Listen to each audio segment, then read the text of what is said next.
Hello, aviators. This is Captain Tiger. How do pilots know what the weights are of the flight? And how do pilots calculate the speeds for takeoff? Today, Loadsheet and takeoff performance calculation will be introduced and demonstrated according to Boeing manuals. Dispatchers make flight plans for flight crew.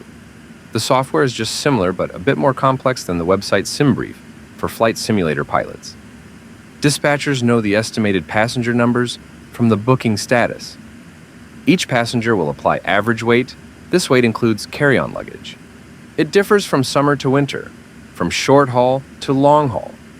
For a quick tip, this average weight is around 160 to 180 pounds per passenger. This is why you don't have to weigh while you are checking in for a flight at the counter, but your check-in luggage does. After having the passenger number, multiply average weight, plus check-in luggage, and plus the cargo weight, if any. We will have our estimated payload for this flight. This payload plus aircraft dry operation weight, aircraft empty weight plus all supplies, it becomes aircraft zero fuel weight. Note, zero fuel weight won't change with time, but gross weight does. Then, dispatcher inserts the zero fuel weight to the software in order to calculate flight time and fuel requirements to the destination, searching for the best routing, flight level, and efficiency. Here's how our computer flight plan made from. However, we might have more or less passengers, or cargo amount changes until the last minute. How do pilots get final numbers as accurate as possible? There is an office in the airlines called Load Control Department. They are responsible for the aircraft's weight and balance, making sure not only the final weights, but also aircraft's center of gravity is within limits. Gathering all the information and arrangement, they provide a final load report to the flight crew, so-called load sheet. It can be delivered anytime by ACARS, data link, or paper. It can be early, very late, or even revisions. Load sheet includes crew numbers, final numbers of passengers, aircraft weights, CG, etc. Pilots have to accept and update this information into the FMC. Simply insert the new weight over the planned weight. Attention, don't make the zero fuel weight insertion into gross weight. There were incidents according to this pilot error. Always cross-check gross weight with takeoff weight on load sheet. After entering the zero fuel weight, insert aircraft takeoff weight CG. With the new weight, pilots may calculate takeoff performance. The main reason for the calculation is to find out a suitable thrust setting for takeoff and takeoff speeds. Takeoff flap setting. If condition permit, consider using larger flap settings to provide shorter takeoff distance. The minimum tail clearance remains constant for all flap settings for 777. The rotation speed schedules were developed to maintain a constant tail clearance. Using reduced thrust during takeoff reduces the stress inside of the engine during takeoff.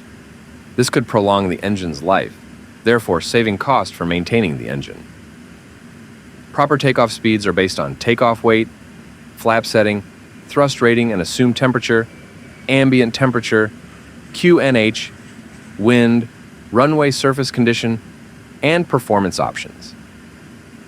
V1 is go, no-go decision speed. If the runway is wet or slippery, the stopping distance for rejected takeoff would be longer. Thus, V1 should be reduced in this case. V-rotate and V2 are performance speeds, means the speed to start the rotation and safety speed. The heavier the aircraft, the faster speed when aircraft generate enough lift. There are a few methods calculating takeoff performance: EFB or FMC, Boeing OPT, Onboard Performance Tool, or the EFB in PMDG, or uplinked computed takeoff speeds should be used. It contents more updated information and options for airport runways. FMC and FCOM computed takeoff speeds can only be used when compliance of these requirements has been verified separately with a takeoff airport or runway analysis, another approved source, or by dispatch. The reason is, FMC and FCOM computed takeoff speeds do not consider for runway length available, minimum engine out climb gradient capability, or obstacle clearance requirements. FCOM and FMC computed takeoff speeds are also not valid for dispatch performance based on optimized V1, improved climb, alternate forward CG limit, or contaminated runway or slippery runway. For the conclusion above, it is meaningless to insert any runway or weather information into the FMC. Using the EFB, like the CDU insertion, garbage in, garage out, we need to insert each column according to the most current aircraft or weather conditions in order to have best and safe results. Pilots also make calculations separately and make sure the results are same and reasonable. Back to FMC for insertion. Pilot checks the engine out, accelerate height, flap setting, runway, takeoff weight. Then, select takeoff rating and assume temperature. Insert V1, V rotate, and V2. Finally, pilot puts V2 in the MCP speed column, arms LNAV and VNAV. Now it is time to demonstrate the whole process. Here comes the load sheet.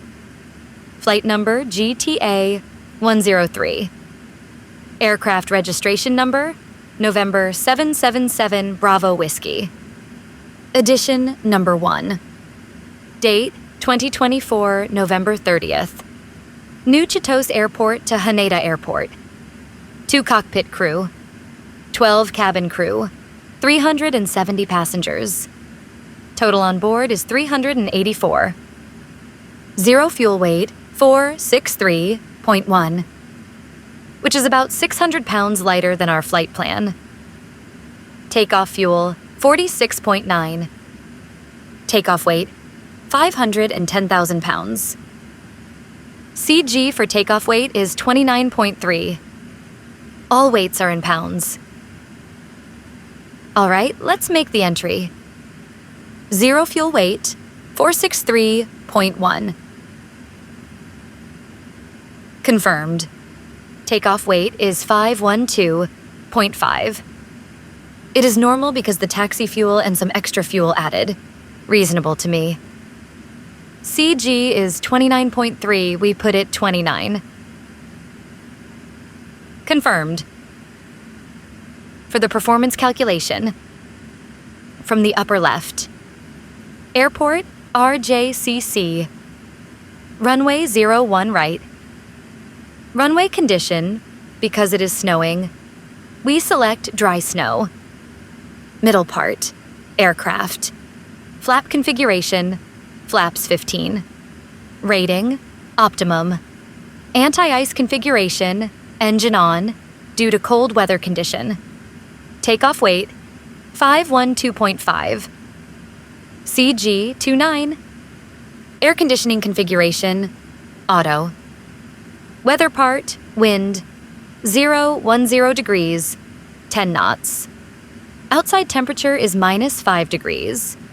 QNH, 29er, or 1012.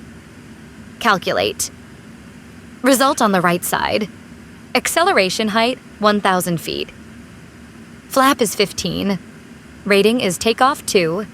Select temperature is not applicable because of contaminated runway. V1, 139. Rotate, 143. V2, 152. FMC insert. Acceleration height, 1,000 feet. Flaps 15. Runway, 01 right. Takeoff weight, 512.5. Please select takeoff 2. No assumed temperature. V1, 140. Confirmed. V rotate, 143. Confirmed. V2, 152. Confirmed. I'll set V2 on the MCP.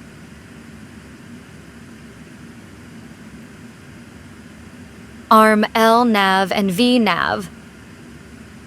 When it comes to numbers, there would be errors to anyone. Company may provide incorrect load sheet for the worst case, metrics, or imperial confusion. Pilots would insert the wrong numbers into the FMC, or using the wrong numbers for calculation. Unreasonable speeds led to tail strike, unable to take off, or runway excursion. Different passenger count between cabin manifest and load sheet.